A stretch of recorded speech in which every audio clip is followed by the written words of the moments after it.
kasih pemirsa, Anda masih bersama kami. Menteri Perindustrian Agus Gumiwang Kartasasmita mengklaim selama 1 dekade terakhir dari tahun 2014 hingga 2023, investasi di sektor industri pengolahan non-migas secara keseluruhan menunjukkan tren peningkatan. Hal ini menandakan bahwa investor masih melihat Indonesia sebagai lingkungan bisnis yang menjanjikan. Indonesia masih menjadi negara tujuan utama bagi para investor skala global untuk perluasan usaha di sektor industri. Hal ini ditandai melalui industri pengolahan non-migas masih menjadi sektor unggulan dalam memberikan kontribusi terhadap capaian kinerja ekspor nasional.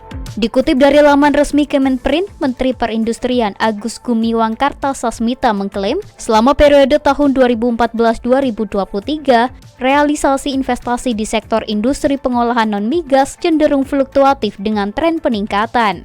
Adapun dalam 1 dekade terakhir terdapat nilai investasi pada sektor industri pengolahan non-migas yaitu dari 186,79 triliun pada tahun 2014 menjadi 565,25 triliun pada tahun 2023.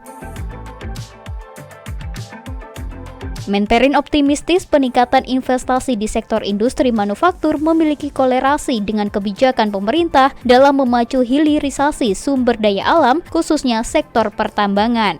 Ia juga menekankan pemerintah bertekad untuk terus mendorong hilirisasi industri yang akan berkontribusi signifikan terhadap pemasukan negara melalui pajak ekspor, royalti, pendapatan negara bukan pajak, dan dividen.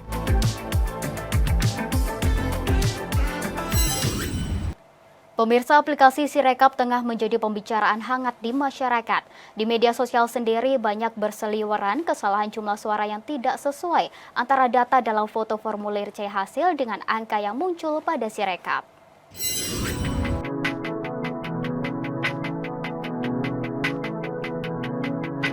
Aplikasi Sirekap menjadi topik hangat yang dibicarakan warganet. Sirekap merupakan kepanjangan dari Sistem Informasi Rekapitulasi. Menurut keterangan di toko aplikasi Google Play Store, aplikasi Sirekap berfungsi untuk mendokumentasikan formulir hasil penghitungan suara di TPS dan mengirimkannya ke jenjang selanjutnya. Sistem informasi ini telah dirintis sejak Pilkada 2020 dan digunakan untuk pemilu tahun ini. Keberadaan Sirekap merupakan pengganti dari Sistem Informasi Penghitungan atau Situng yang terakhir dipergunakan pada pemilu 2019. Sirekap dilengkapi dengan teknologi Optical Mark Recognition dan Optical Character Recognition, sehingga pola dan tulisan tangan yang tertera pada formulir C1 plano di TPS ketika difoto dan diunggah ke Sirekap langsung dikenali dan dapat diubah menjadi data numerik untuk dikirim ke server.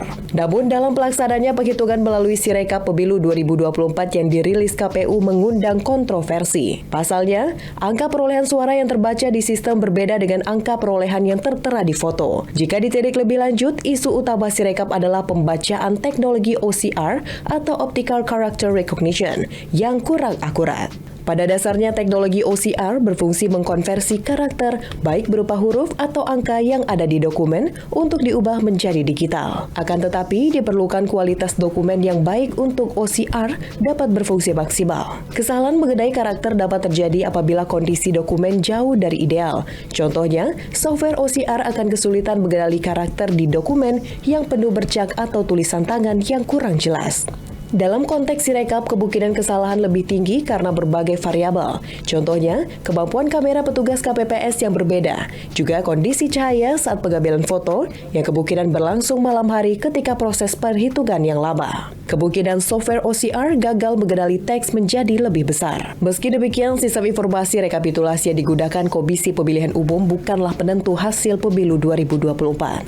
Sirekap merupakan alat bantu perhitungan serta membantu akses informasi publik terkait hasil perhitungan.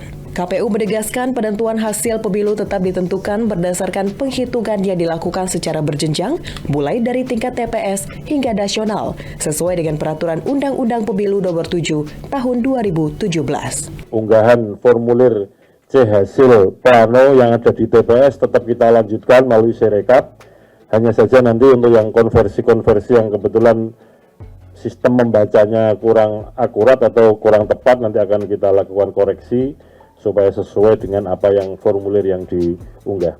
Tidak ada niat manipulasi, tidak ada niat untuk mengubah hasil suara, karena pada dasarnya formulir formulir C hasil yang plano diunggah apa adanya, sebagaimana situasi yang diunggah oleh teman-teman KPPS. Badan Amil Zakat Nasional mengajak masyarakat bergotong royong membantu korban terdampak bencana di sejumlah daerah.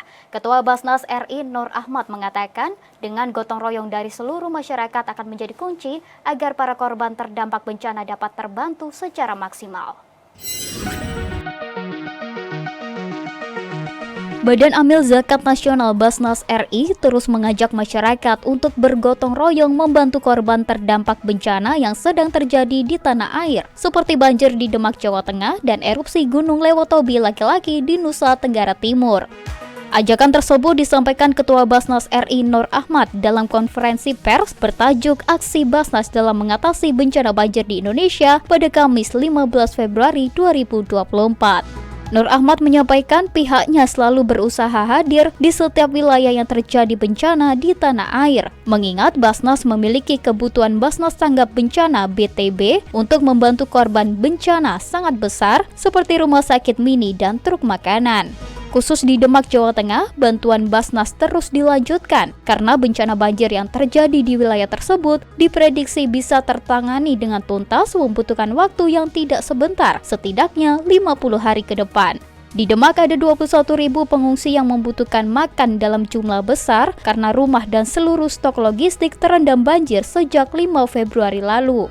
Basnas juga berencana untuk membuka dapur umum dalam 50 hari ke depan. Untuk itu, gotong royong masyarakat dinilai menjadi kunci agar para korban bencana alam dapat merasakan bantuan yang maksimal.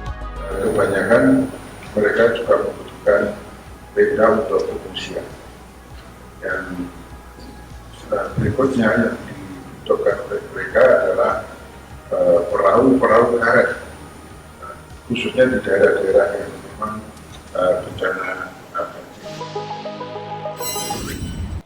Pemerintah hingga kini terus mengkebut pengerjaan PLTS di IKN Nusantara. PLTS dengan kapasitas 50 MW ini diharapkan mampu memproduksi energi hijau sekitar 93 GWh per tahun.